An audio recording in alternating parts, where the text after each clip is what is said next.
Hello everybody and welcome back to the Call of Duty Black Ops 3 custom zombie mapping tutorial series. I'm so happy to be saying that. And in this video we're going to actually be starting our own map and mapping a little room. So I created these two little files here just to see how the naming prefix went, because the Nazi zombie prefix has been dropped. Because Nazi zombies was only World at War.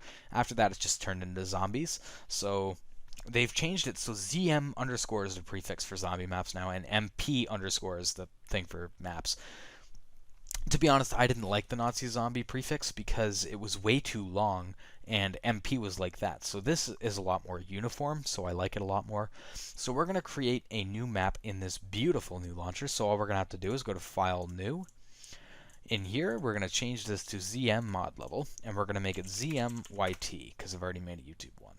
That will create the files for us. As you can see, no errors. It worked beautifully. And then we can just click this R, and that will launch Radiant. Look at how beautiful that splash screen is. I mean, it looks really nice. You can tell that this is superimposed over the carbon fiber background, but still, wow. These mod tools are such an improvement from World at War. It's insane. The maps are going to be way cooler, and yeah, I'm so impressed with this. Now, this is Radiant. Now, I have changed it. Before, the camera is over here, this XC front doesn't even exist, and the camera goes all the way to here. I do not need a camera that takes up 2/3 of my screen, or even nearly half my screen. I only need a little preview like what we had in World at War. So what I did was I moved it over. Oh, that's not what I did. I just had it working. This isn't fair. There we go. Okay, so basically what I did was I opened up the XC front by going to View Layout, and then you just hit XY top. And then you can hit Control Tab, the same as World at War, to actually change your view. I love this. I have the little camera here, and I open Textures by going to View, Toggle, and then there was Textures pane. Where was it here? Textures pane. So there it is, so you can toggle that in, and it's very similar to World at War with good improvements. The changes that I've seen so far have been, for the most part, very good. So as I may have mentioned in the last tutorial, moving around with the camera is the very same in Black Ops 3 Radiant as it was in World at War. The C and the D keys are still used for moving up and down. The A and the Z keys are still used for changing the angle. And the shortcuts for the grid are the very same as well. It's amazing. It's a very good design decision that they took. Okay, so I just had to cut the video for a second because I ran into a problem on my non-OEM Windows 10 installation. It seems a lot of software, apparently including the new Radiant, if I go to File Open or File Save As, anything that involves a file dialog, it'll completely crash the program. It's a problem I've been having for over a year, and Microsoft seems to not know what this problem is. It's like I'm the only person in the entire world that has this problem, because I haven't seen this problem posted anywhere, but I seem to have it. So I don't know, maybe one of you have it. But the way to get around it is if you just go into the launcher and then you tick the map before you launch Radiant. When you launch it, it'll launch this map by default, the map that you have ticked. So that's what I've done to get around it so I can actually open the map. Now, when you have opened the map, you can see that it gives us kind of a setup map. It gives us kind of like a tutorial map. World at War did this too, except it was really bad because if you guys remember, World at War just gave you a green box. It was just a green texture, the green like block texture pattern with a few zombies, and the room was like 4 feet by 4 feet. It was tiny, right? This gives us a lot of interesting things. It shows us how the wall weapons work. Now, I don't see a trigger zone, so I'm wondering if maybe trigger zones aren't really used anymore, because there's a script node there. So I don't know. But yeah, there's the wall weapon. There's the mystery box that you have there. There's the window. There's a whole bunch of light fixtures over here. At least it looks like that's what they are. They have the pack-a-punch machine, the power switch. There's so much here that you can work with, that you can look at and take away from this map. And we are literally going to take things away from this map. We're going to select a few things and use it in our map, and then we're just going to delete everything else. So first, let's introduce a few things. You can probably guess what this is if you worked with World at War. This is the player start info, as we can see if we hit N. Now, here's something interesting. This took me forever to figure out. By forever, I mean a couple of minutes, but the couple of minutes felt like forever because it was annoying the hell out of me. Because every time I'd open a new window, it would open in the most inconvenient spot, completely screwing up my layout. And then even after I closed it, it would screw up my layout, so I'd have to readjust it. Now, I was wondering, okay, these things look like tabs. How do you put multiple tabs in one panel? Well, I actually figured it out here. So I have entity info along with the textures tab, because I'm never really going to be using entity info and textures at the same time. So when I want to see the KVPs for an object, I can just go to entity info and look at that. It's all right there. So it's perfect for me because, yeah. So I'm going to show you guys how to do that, because it is a little bit confusing the way they've done it. So if we right click up here and then we go to Entity Browser, for example, see what I mean? How it just completely screwed up my layout. Now, I was thinking maybe drag it in there. That would make sense, right? No, that will just split it. This will split it. This will split it. This will split it. The only way you have to do it is right click. Oh, okay. That didn't work that time. Okay, it just worked. Come on, work for me again, please. Okay, there we go. So you have to make sure it highlights the whole thing, and then I just right-clicked. I'm going to see if you have to right-click, because I did it before, too. Okay, you have to hit it in the sweet spot, so that it just highlights the whole thing. Okay, that makes more sense. Now I kind of feel stupid for taking so long to figure it out. Anyway, so that is how you have multiple tabs, right? Because if you really think about it, when are you going to be using the entity browser at the same time as texturing something, right? You typically do not do that. So in this kind of World at War-like setup I have here, it's actually really nice because I can have the entity browser, the entity info, and the textures open at the same time, have the grid open still, and have the preview window open. So it's really helpful. So let's take a look at some KVPs. So that's the player info, as we can see here. That's the player info. Now this is the player respawn point. So this is where players respawn if they died, and everything, all these spawns are linked to that. So these 4 are initial spawn points. Now, something interesting to note is there's another 4 nodes. I don't know what kind of... Oh, there's script. So that's a script struct, and that's a script struct. Okay, so you can change the color of them now, because I was going to say, that's kind of weird that they're different colors, but they're both script structs. But anyway, they're the same thing. They're all initial spawn points. Now, what I think it is that from Black Ops 2, there was the game mode Grief, or whatever it was, where you had 2 teams of players, 2 teams of 4. So I'm wondering if that's what this is for, if you can actually have 8-player support. But yeah, I'm just going to keep them all for now, because I'm not sure. This red line up... Oh, uh-oh. Okay, I just opened the preview window by accident. This little line up here, this connection between these script structs, this I am pretty sure is the Endgame camera. So when it says game over, I'm going to double check here. Intermission, okay, and it's targeted to, yeah. So basically the camera will start here. When you die, it'll have the laugh, and then it'll follow this track in the background while it shows the scoreboard. That's what that is. So we'll keep that. We can put that over to our map. We're going to keep these things on the side. I think these are for lighting. These things here, if I can...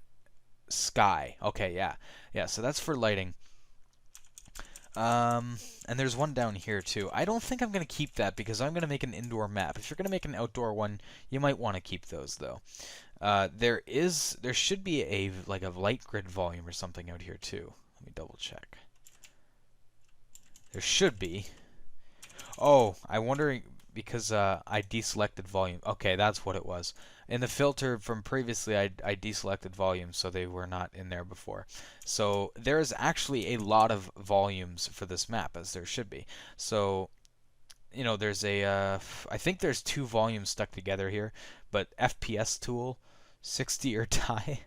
Okay, that's an interesting name. And then we've got Umbra. So I think Umbra is like the new light grid volume, because we can see that they've changed some things from World at War. Okay, there's a sun too.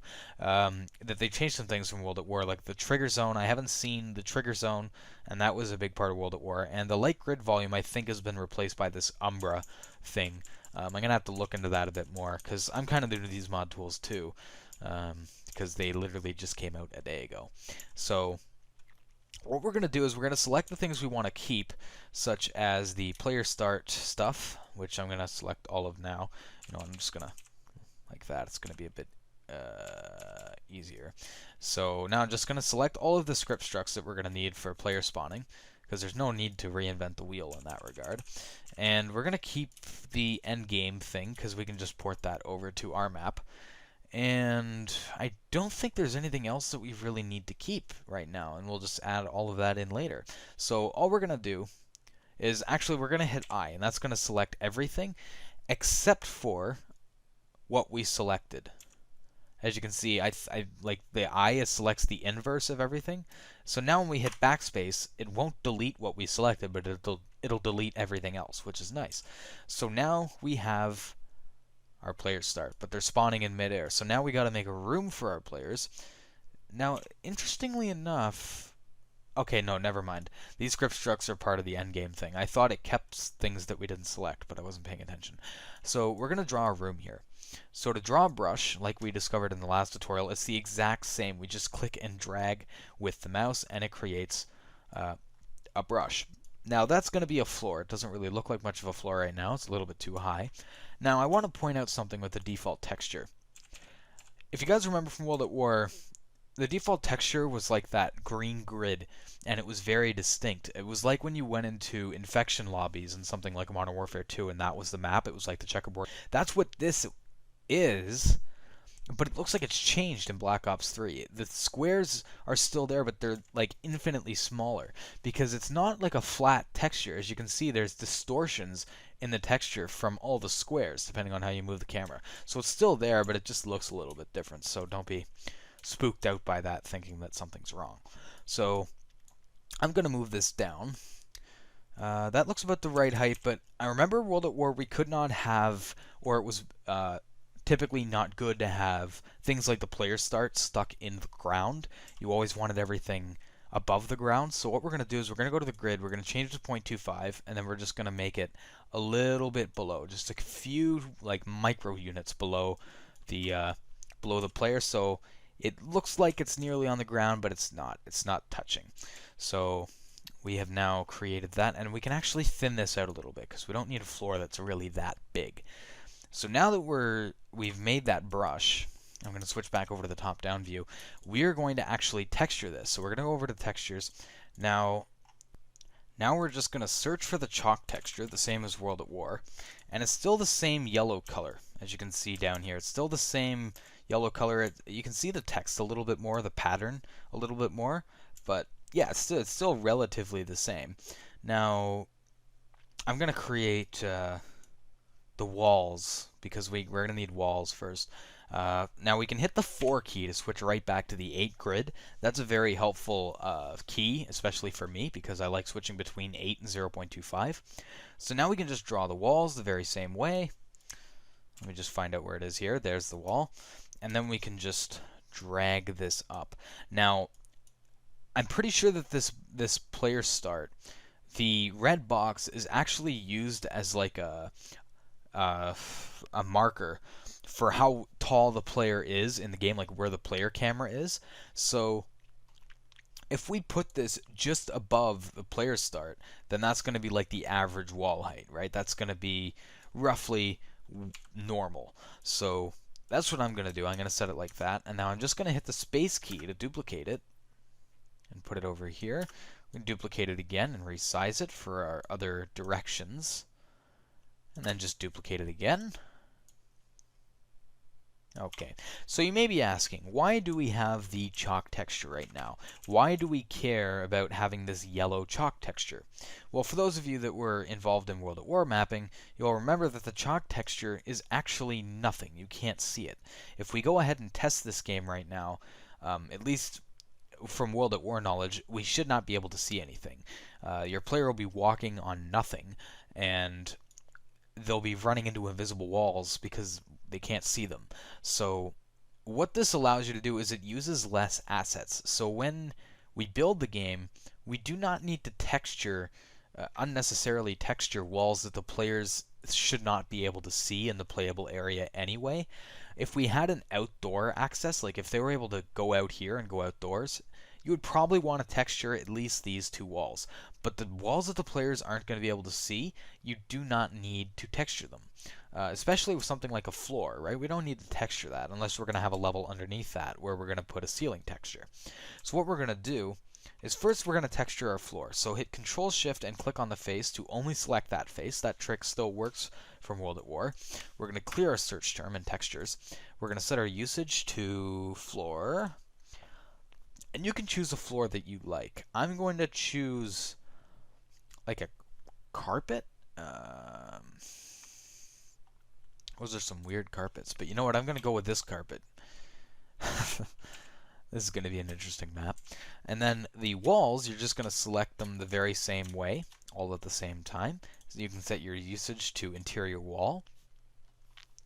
Now, I'm not really sure what I want to use on this because, like, I don't know. I just don't know what to do. Maybe drywall. I'm just going to keep it simple, although it doesn't look like it has very much texture to it.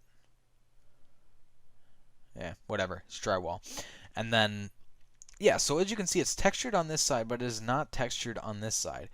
You do not need it textured on that side unless you're going to be putting a window there or some way that the player is going to be able to see, possibly see the outside of your wall there.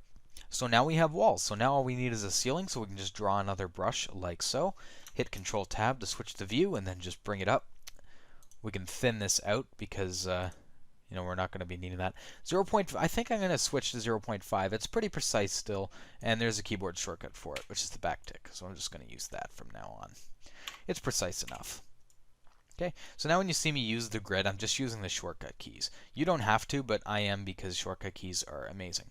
So now we have our player start, we have our player spawn, we have a basic room for our player. Now, we're going to want to add a light because there isn't really any light in this room right now. So let's go back to the top-down view. So what we're going to do here is we're going to go to the entity browser. I'm going to move that over there. And then we're going to find light. Or we could use the search feature because it's wonderful. So in here we can just choose light and we can drag it onto our grid. And as you can see, it'll have this circle. This was kind of there in World at War, but if I remember it, it was just a vector. It wasn't an actual lighted circle. So I think that's kind of cool. And we'll set that to roughly the middle of the room, which I think might be around there. I don't know. I think that's pretty good. And now we're going to go to entity info to customize it. So the stops, the lower value you make this, the less intense that the light is going to be. So if we change this to like 5, it's going to be less intense. Now I want to see the actual thing in action. I don't know how to set that because the lighting is a little bit weird in this. I want to see the real lighting. There we go. So that's going to allow us to actually see the light. As you can see, that's pretty bright. That's a pretty bright light. And we even changed it down. I'm just going to move this out of the way for a second. That way we can actually just access our light right from top down. So we've changed this down to 5 stops, and it's still pretty bright when you get further back. But you know what? That's actually, I think that's not bright enough. I think what it is when you get further back, it's just the rendering in the engine. I don't think it's supposed to be that bright. I think this is roughly the lighting that it's supposed to be. So 5 is probably good. Now we're going to want to extend the radius as well. I can't remember. I think it's in Light type, scripting. I'm just going to expand all these nodes until I find it. Radius, there it is. It's under the shaping. Okay, that makes sense. So we can increase the radius from 100 to 250, and that'll obviously make the radius of the light go a lot bigger. It doesn't quite reach the end of the room. What if we put this to like 300? Let's see what happens when we put it to 300. Not 3000. Okay, that gives a pretty good lighting fixture, I think. I think that's pretty good. Because you want to have some dark areas. You don't want it completely lit.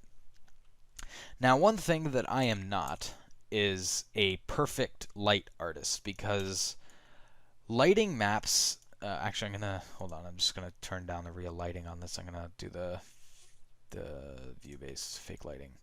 Oh, no, I'm not. I'm going to do normal-based. Yeah, this is better. When you want to light things, you can light things in a certain way to make the map a lot more appealing. You can use it to cover up map mistakes. If you have a seam in a texture and you can't seem to get rid of it very easily, you can just light the map in a certain way where the seam will fall in an area where there's no light, so the player won't be able to see it anyway. You can also use light to draw players to areas of attention. Lighting is an entire area of cool stuff you can do, and a lot of very good maps have very good lighting. I am not very good at lighting, but this is just the basics of how to add a light into your map. I'll let you guys experiment to see what works best. Oh, that's a bit too high, I think. Yeah, that's better. There we go. So we now have a room, and we have a light, and we don't want to use full bright. I'm just checking out some of these different modes. I think I like this better. I think yeah, this is pretty good. So we have the player spawns, which we didn't even have to add KVPs for because we were just able to copy it out. We have the player start, we have a room, and we have a light for our player. And now we have the basic room. I hope you guys enjoyed the video. If you did, please leave a like below. Comment any questions or comments you guys may have on the video, and subscribe. And in the next video, we are going to be getting into adding things into our map. We're going to be actually adding a window barrier, we're going to be adding the mystery box, and we're going to be adding wall weapons to our map. So that's going to be fun, and I will see you guys then.